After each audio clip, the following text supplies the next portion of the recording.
What's up, it's George the Fragrance Apprentice. Welcome back to the Bald Factor. I'm sorry, I'm in the Compliment Factor.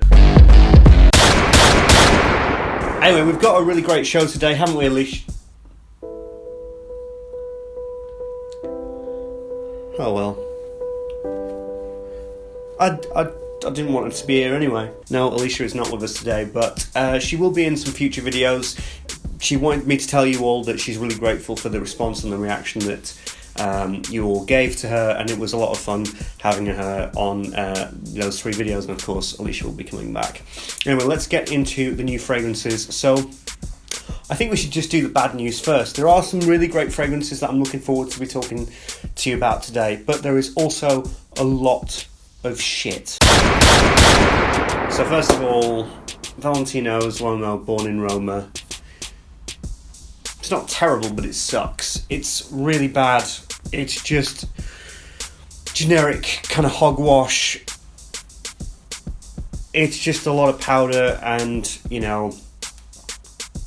it's fine. It's chocolatey baby powder. That's really what I got from it. I actually preferred the female version, the Valentino Donna, born in Roma. I actually thought that one was better.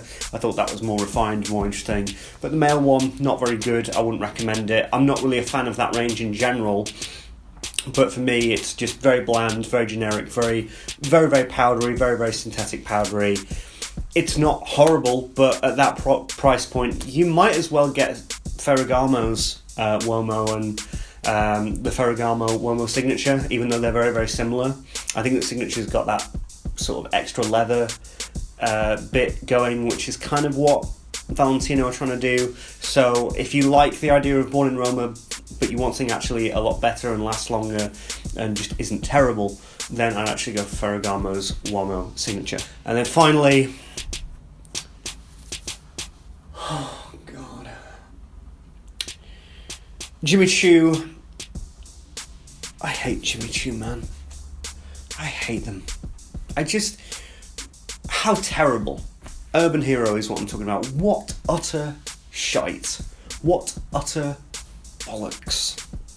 I remember when Jimmy Choo they first did, I think it was Flash. That was the first fragrance that they did. And I was actually working in Seoul when it came out. And I remember just smelling it and going, you guys don't care. You've just made this because you're a fashion brand, and you thought to yourself, oh right, yeah, we're a fashion brand, we can do fragrance if we want, we can make money off of fragrances if we want. So Flash, and then they did Jimmy Choo Man, they did Jimmy Choo Ice, which is a rip-off of Durham Sport, and all this crap.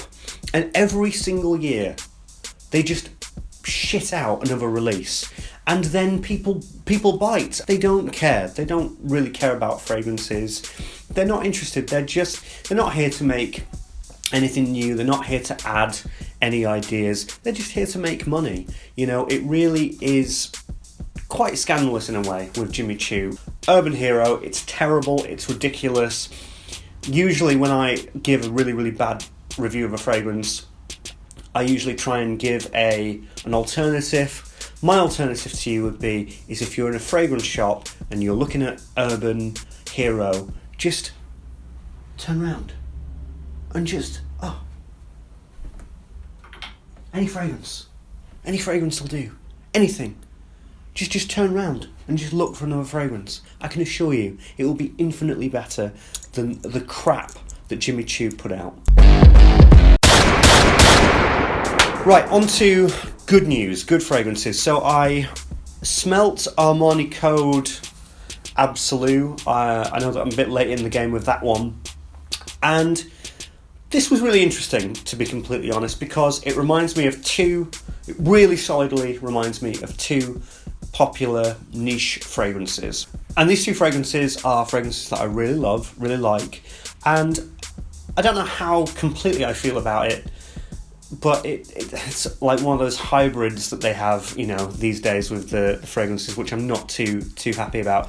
But Armani Code Absolu reminds me of a combination of Jazz Club and By the Fireplace. If you mix these 2 together, you put them together, and you lower the price, you've got Armani Code Absolu. It's very strong, it's very potent, has a little bit more caramel, I'd say, than these two combined. It's basically these two fused together and you up a little bit of the caramel and that kind of dusty Armani Code texture just in the bottom there, and that's not a problem. And for the price as well, it's really bloody good. So I think that Boss Bottled has had one of the greatest years that they've ever had, and I think that, to be honest, Hugo Boss as a fragrance brand this year have been killing it. I think that they've had probably the greatest year when it comes to designers. They've had the two ouds. I really don't care what the Fragrantica score says. Those two new ouds are really, really good. They're really interesting. They're quite brave. They're a little bit out there. In fact, they're really out there when you consider it's Hugo Boss, and Hugo Boss are safe as hell. These are some really, really interesting ideas that they're putting out, and they're really, really mixing up and messing up with the oud formula. And they're trying to really push the boundaries, especially in the designer sense. I think they've been great.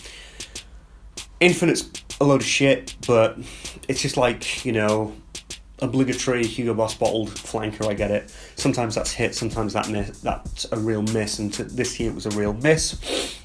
I haven't smelt Boss Bottled Absolute, but that's Anique Minardo who's perfumed that, and that is intriguing to me.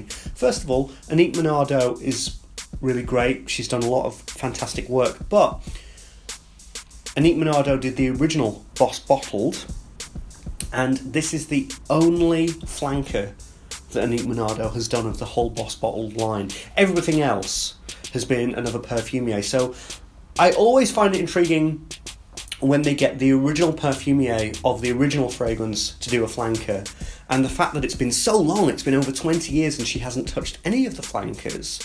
And she's done a lot of stuff since 1998, and she's come back to do this. That's kind of cool. Now, that might not work out. Francis Kurjan has gone back to Lamal many a time, and that's never really worked out. But I'm very intrigued by that. So they've had a really interesting year of Hugo Boss, and this fragrance, Boss Le Scent Absolute, yet again, it's kind of pushing the boundaries. It's kind of trying to put themselves out there, especially when it comes to gourmand, sweetie fragrances. This is a really, really rich fragrance. The opening is insane, probably one of the greatest designer openings of the year. It's just so sweet and effervescent, and has a bit of wood, and has a bit of leather, and has a bit of smoke, and has a bit of amber, and has a bit of chocolate, and it's just coming at you. The dry down is maybe not as good, let's say. It goes basically back into the scent formula, but there's just pockets of chocolate and of gourmand, and it's great. I'd say it's a really, really solid release, and I could see myself buying it, and I'm actually kind of eyeing it up as a fragrance that I could recommend to my friends and to people as a great Christmas gift. I think it would be a fantastic Christmas gift fragrance. So, Hugo Boss, you've had one hell of a year. I'm excited to smell Boss Bottled Absolute, but yeah, just doing great. Okay, this next fragrance is from a brand that us as YouTubers don't talk about, and that's because this whole YouTube community, like I said in that expensive fragrance video list, there's a lot more talk about cheap clones, cheap knockoffs, and bargain bin, cheap bargain bin fragrances. Now, I don't mind inexpensive fragrances. I don't mind cheap bargain bin fragrances, because there are still some inexpensive fragrances that I really do love and really do appreciate.